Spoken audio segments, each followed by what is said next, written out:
Merit growth চ্যানেলে আপনাদের সকলকে স্বাগত।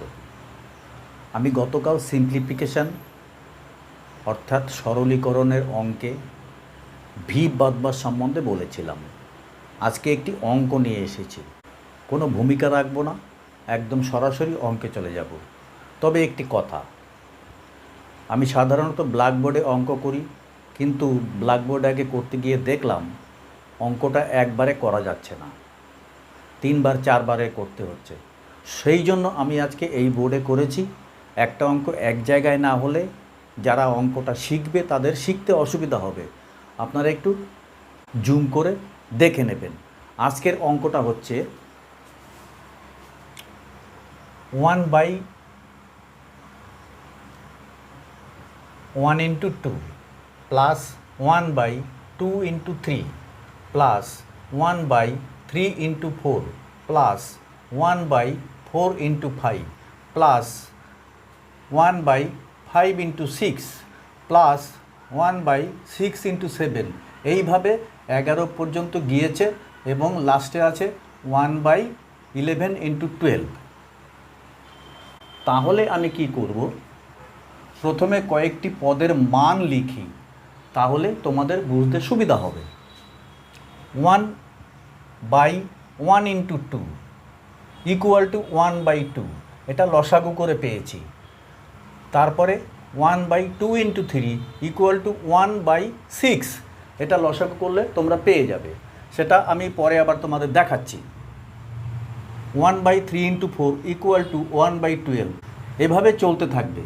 এখন একটি গুরুত্বপূর্ণ বিষয় হলো 1/1 into 2 ইকুয়াল টু 1/1 মাইনাস 1/2, কারণ 1/1 মাইনাস 1/2 ইকুয়াল টু 2 minus 1, আর হরে আছে অর্থাৎ নিচে আছে 2 ইকুয়াল টু 1/2, যেটা লসাগু করে পাওয়া গেছে।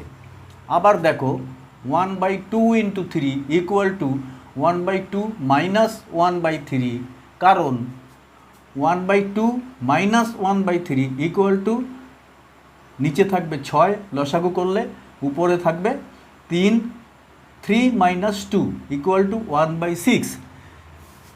সেইভাবে আবার 1/3 into 4 ইকুয়াল টু 1/3 মাইনাস 1/4, কারণ 1/3 মাইনাস 1/4 ইকুয়াল টু নিচে থাকবে 12 এবং উপরে থাকবে 4 মাইনাস 3 ইকুয়াল টু 1/12।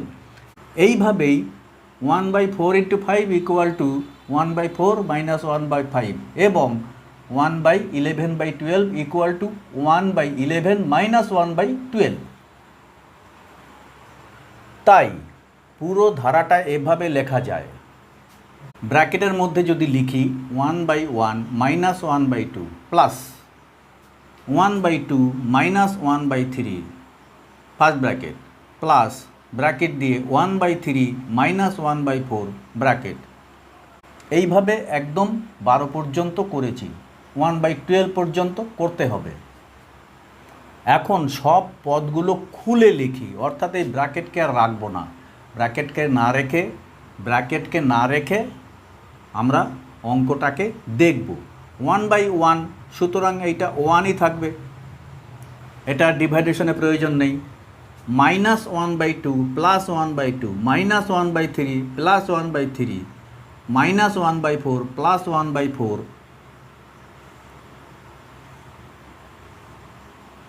এইভাবে চলতে চলতে এই পর্যন্ত আসবে। তাহলে এখানে প্রথমে আছে একটা 1 এবং এখানে এই 1-এর 12 1/12, এই দুটো থেকে যাবে।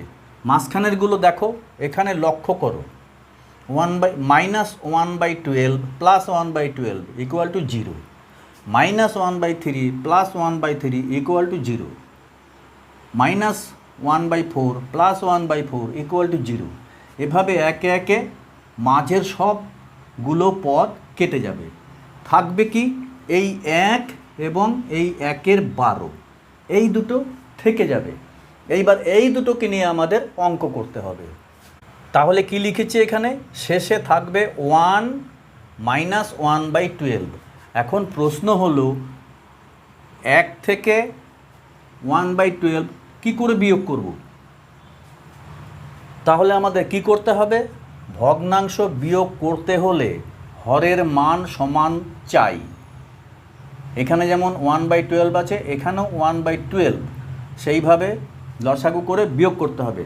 তাহলে এখানে 1 = 1:1, কিন্তু অন্যটার হর 12। তাহলে আমরা কি করব?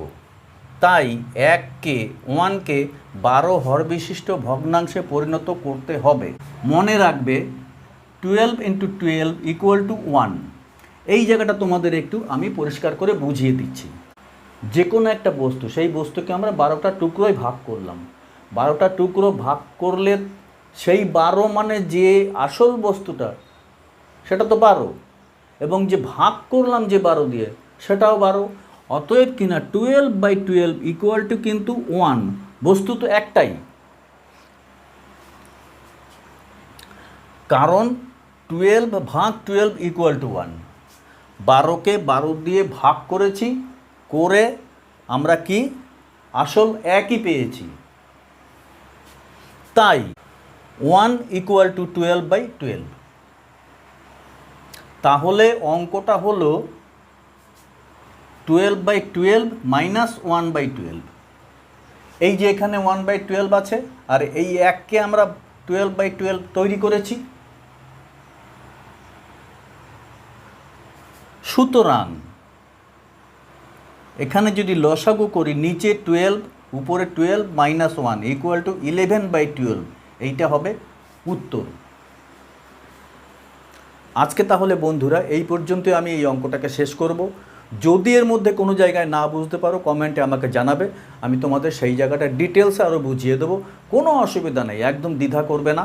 এর পরের দিন দেখাবো এই সিম্পলিফিকেশনের অন্য যে কোনো একটা অঙ্ক।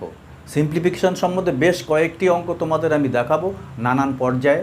অতএব তোমরা চ্যানেলটিকে লাইক ও সাবস্ক্রাইব করে আমার পাশে থাকবে।